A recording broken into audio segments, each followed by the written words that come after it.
The Subrosa Salvador Park is a pretty affordable park-specific BMX option. You're probably here because I recommended the Salvador Park to you on your free bike recommendation. So I'm going to go super in depth about it, explain everything that you need to know about this bike, and then you can figure out if this is a good choice for you or not. If you're not here from the recommendation, click here to request a free bike recommendation and I'll send you a PDF with 3 bikes that are perfect for you. It's going to narrow down your decision making. It's going to make your life a lot easier. So let's talk about the Subrosa Salvador Park. Now feel free to skip around. I've included timestamps and chapters here so you can skip around and find the information that you want. Now I get 5 common questions about this bike. How much does it weigh? It's going to weigh 26 pounds. Okay, how much does it cost? Right now it's costing about $519 at the time of this video. All throughout the last year, that price tag on all the bikes always changed, so it can be different, but while I'm making the video, it's $519. Can I upgrade the bike? Of course. The Salvador Park especially is built so that everything's customizable, everything's replaceable. Just go to your favorite bike shop, Dan's Comp, Albies, Empire, buy some upgrades and they'll easily replace this bike as long as they're the correct size replacement. You can't just replace big cranks with little cranks. You got to make sure everything's the right size. Does it have any pegs? No. Sadly, the Salvador Park does not come with any pegs or any hub guards. Does it have brakes? Yeah, it's going to come with the Rant spring gyro system and braking system. It's a gyro, so now you can spin your handlebars 100 times without your brake cable getting tangled up, or tailwhips, or whatever you want to do. Park riders, if they run brakes, they always run a gyro because of the amount of spins that you're doing with the bars or with the bike, and you don't want your brake cable to get tangled up. Now, they require a little bit more maintenance and they're a little bit expensive. So it's really cool that the Salvador Park comes with this gyro system.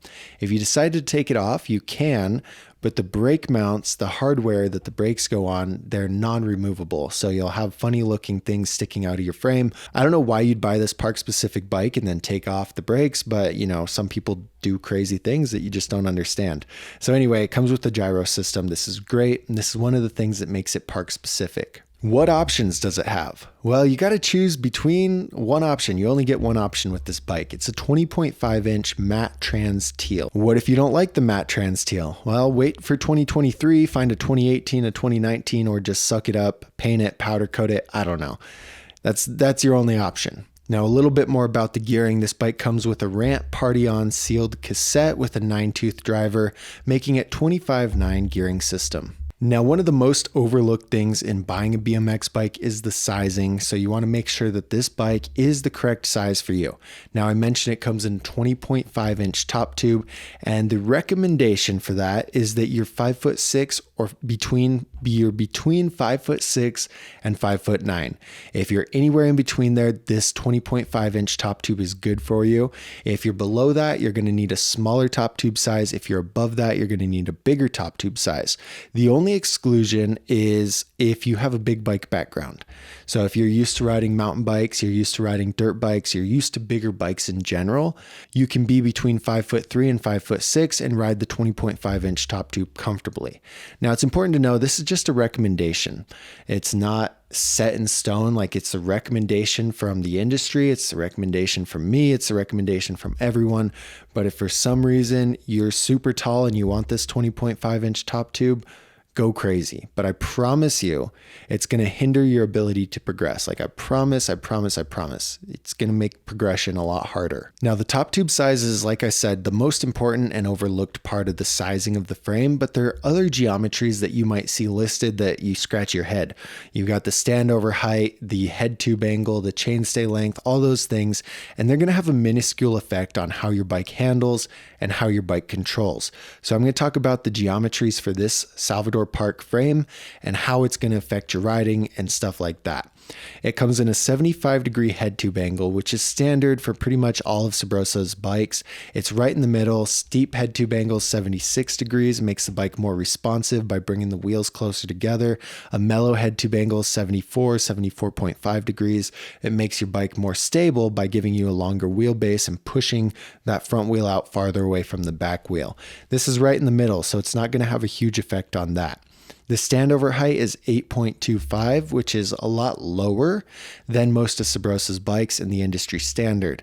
For complete bikes, most standover heights are about 9 inches, so that's pretty average. This one's 3/4 of an inch shorter, which gives you more clearance when you do tail whips, when you do no-footed cans, when you do cans. For foot tricks, it gives you more clearance because the frame's lower. There's not so much frame and seat up in your legs. This is specific for the Salvador Park version. The normal Salvador comes with a 9-inch standover height. So the Salvador Park comes in a 12.5-inch chainstay, which is very responsive.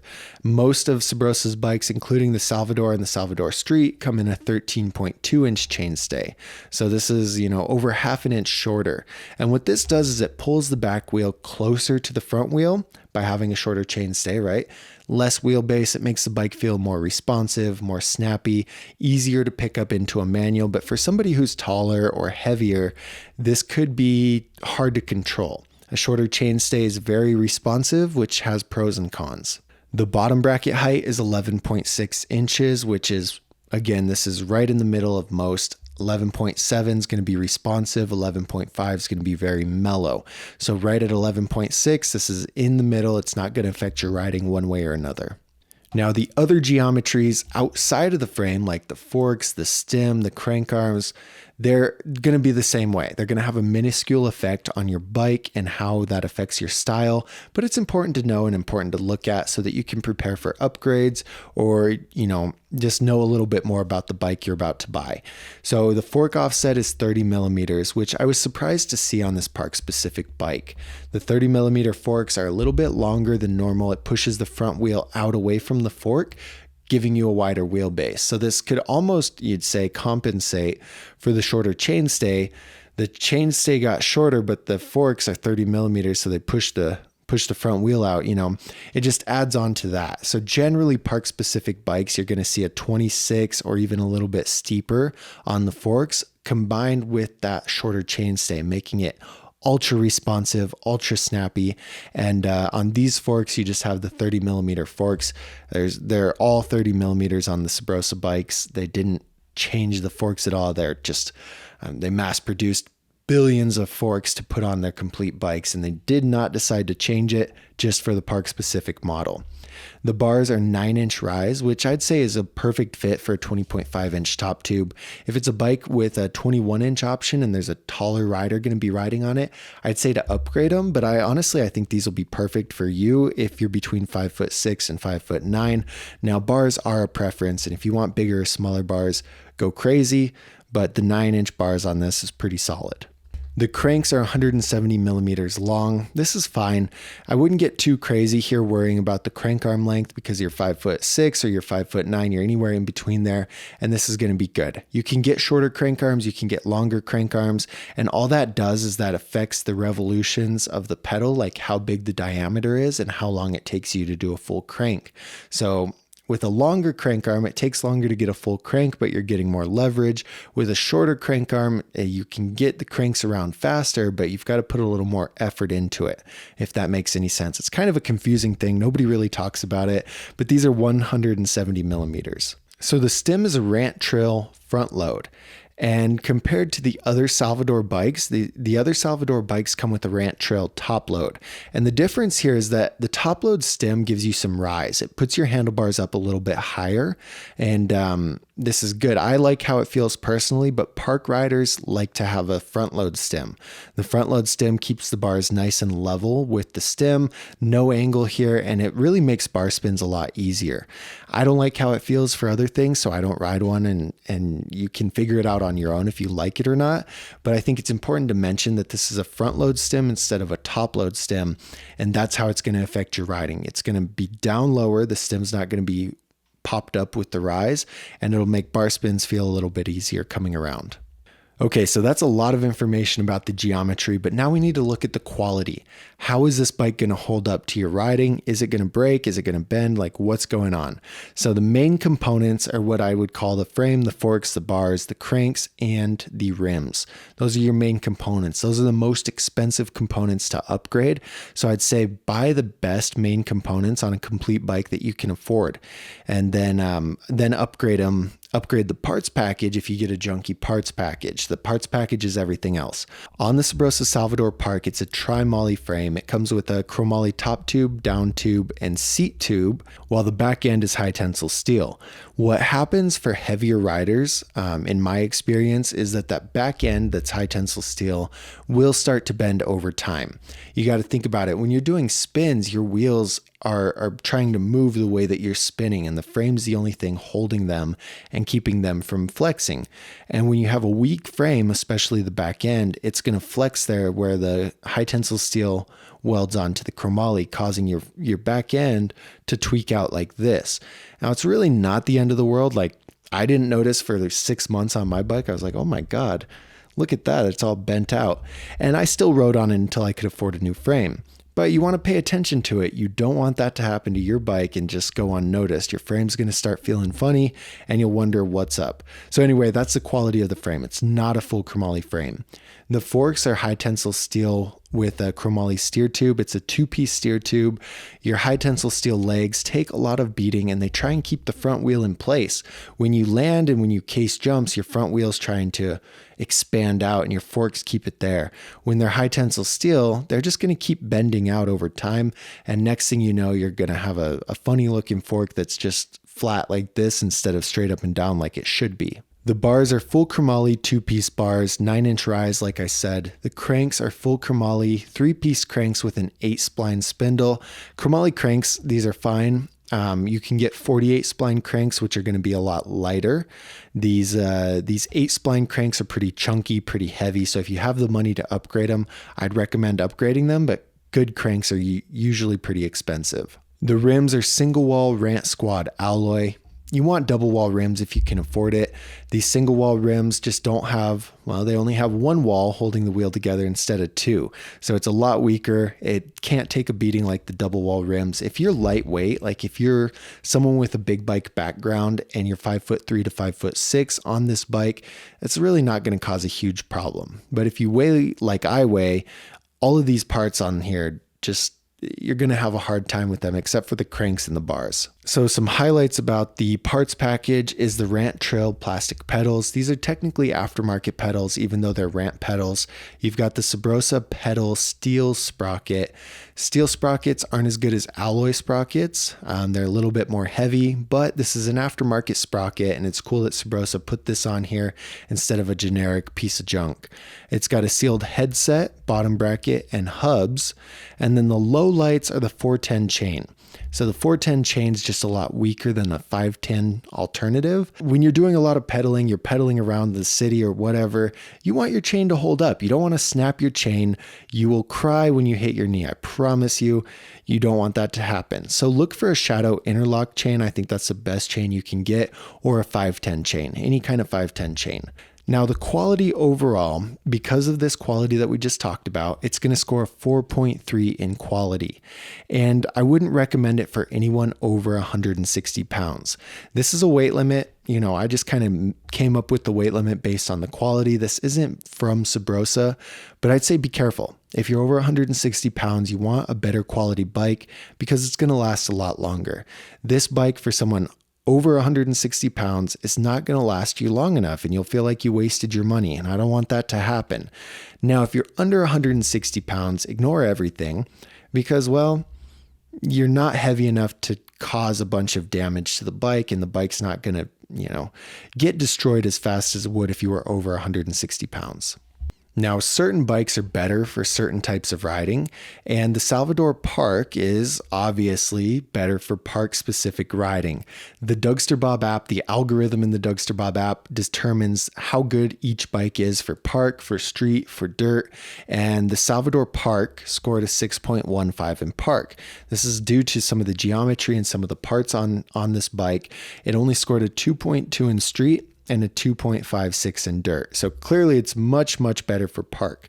Now, for some reason you want it to be better for dirt, better for street, or even better for park.